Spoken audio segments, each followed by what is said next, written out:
Guys, welcome back. Dominic from Sports Select here. Today we'll be looking at the Burton step-ons. These are the new, I guess you could say, bindingless bindings from Burton. So basically, you see they have this clip at the back here and two clips at the front on each toe. Now what works is, so how these work, it's basically just like any other boot really. You have your inside piece, which you Velcro in. Grab your strap, tighten it nicely. Then have your normal buckles or ratchets if you must.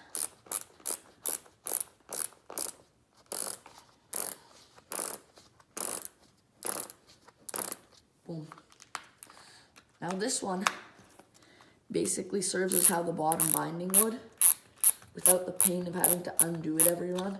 So it just keeps your foot nicely flatly pressed against the bottom of the boot. I suggest you have these fairly tight so there's no sliding. And then voila, you have it.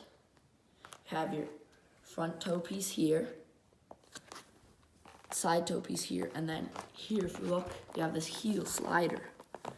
And this heel slider, you have this clip here that you're supposed to put the back of your snow pants in so it doesn't interfere. Strap in. See this back liner here? This little gap here that you normally wouldn't have. It has this little thing. See, if you push, it pushes forward like that and clips when you push it all the way down. So I'll show you how that works. So all you gotta do is just step and it clicks twice. And then see these front toe pieces here? They go into the triangles. Push down, clip, clip, and you're ready to go. None of the hassle of having to sit on your butt and do up bindings. And to release, I'll talk about this more in detail later. You just pull up this lever, boom, and you're out. Now that you know how it works, let's show you a test ride. Nice. Let's go! Yeah, I hadn't even had anything. Shut up.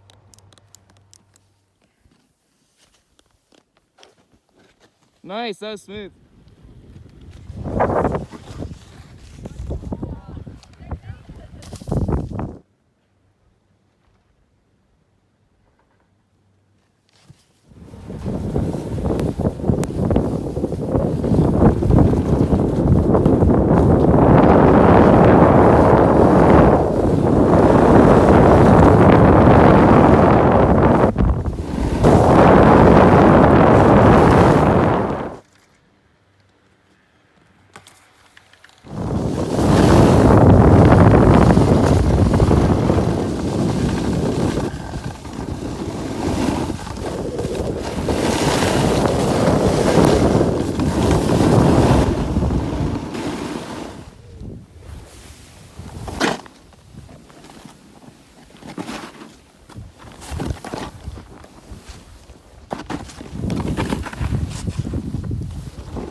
So now as far as questions go of people asking me about these, some of the big concerns are, do you ever come out of the bindings? And as you can see, I got some pretty nice air jumps.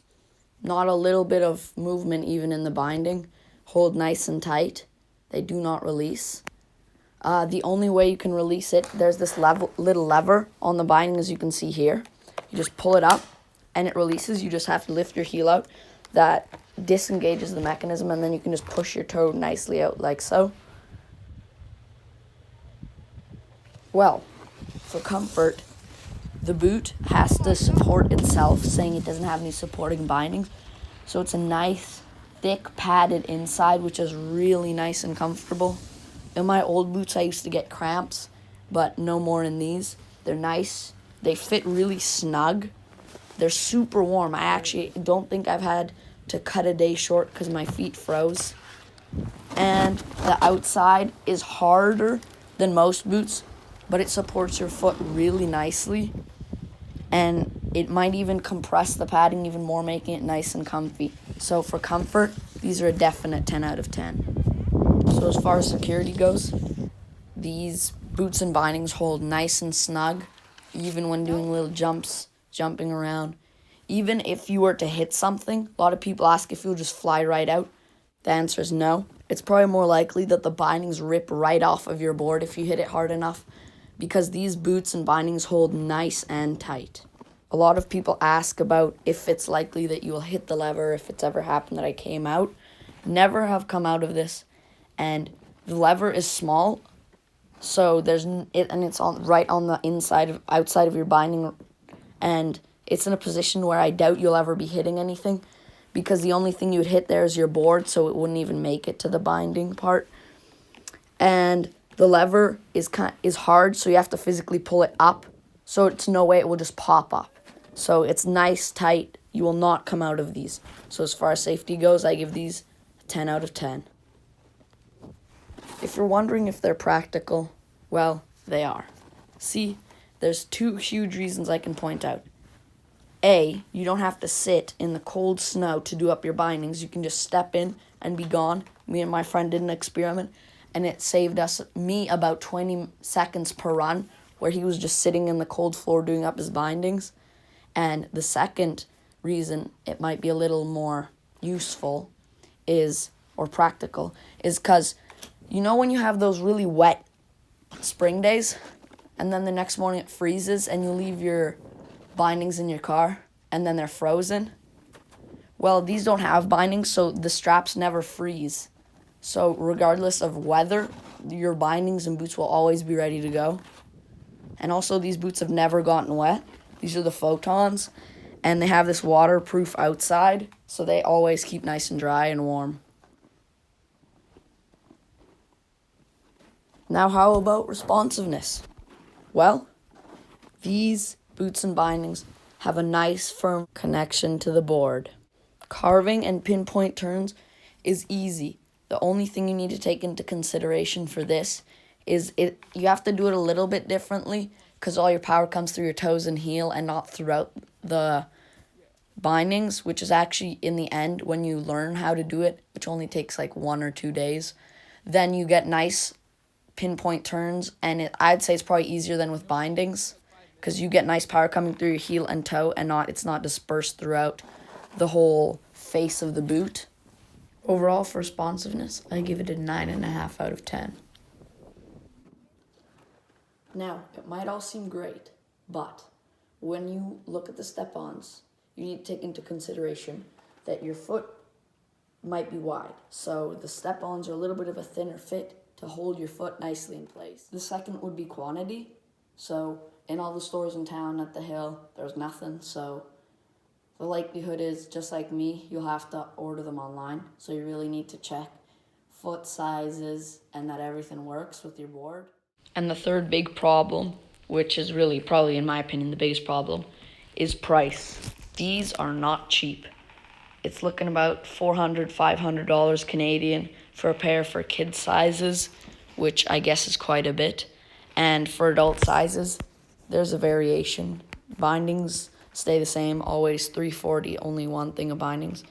But for boots, they vary between basically $300-ish to about $650-ish, and $650 is obviously more high-end, and $300 is a little bit lower, but overall, still pretty expensive. Well, now that we've looked at each individual section that I think is particularly important to know about when you're looking for boots and bindings, we should look at them as a whole.